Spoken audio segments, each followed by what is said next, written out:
I'm here to explain just some of the differences on the Shelby Cobras that we do at Superformance. Carol started off with the little 289 slab side. The little flat fenders, they look like slabs, and that's where the name slab side came from. It just has the most incredible lines, smooth lines, no hood scoop. The car has the bumpers, the bumperettes. It was just finished as a tourer that was just so much fun. And of course the slab side traditional ran undercar exhaust with exhaust Xing at the rear. They were just amazing. Guys have done hundreds of thousands of miles touring around the US in the slab side Cobra. It's what we call our sweetheart. We really enjoy it at Superformance. We love the slab side Cobra.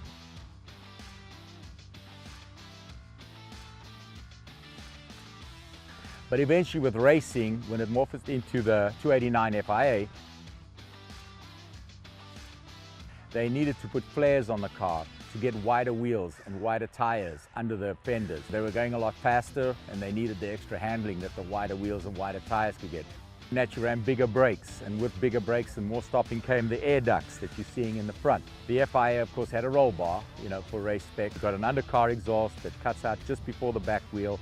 When they first went to Europe, first thing they picked up on was a suitcase didn't fit in the trunk. And of course Carol, that didn't bother him. He just went there, shoved the suitcase in, they shoved the trunk down, saw where the marks were, got the guys to ding out little shapes, little dimples as we call them in the trunk, and then you could get the suitcase. So here's a proof of that. And then the next thing, FIA official said, look, well, there's no speedometer in the car. And Carol said, well, what do you need a speedometer for in a race car?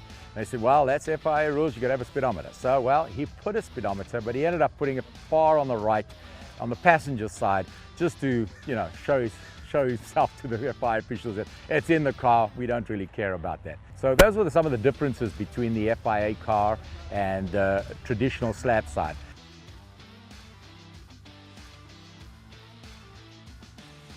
Eventually, Carol in '64 brought out the 427 Roadster.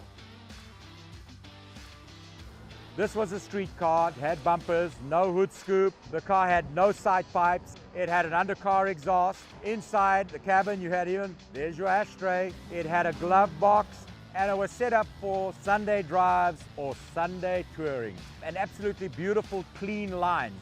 You look at a Cobra today and you still fall in love. It's a shape that will last forever.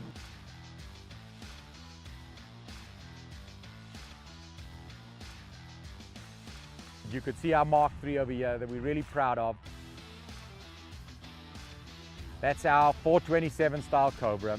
It has the flared fenders, it has the coilover suspension all the way around. It has a side pipe now again, hood scoop in the front, fresh air into the engine to carburetor. The interior, no ashtray and stuff like that. It had a roll bar. So that's the major differences between the SC Cobra and the Roadster Cobra.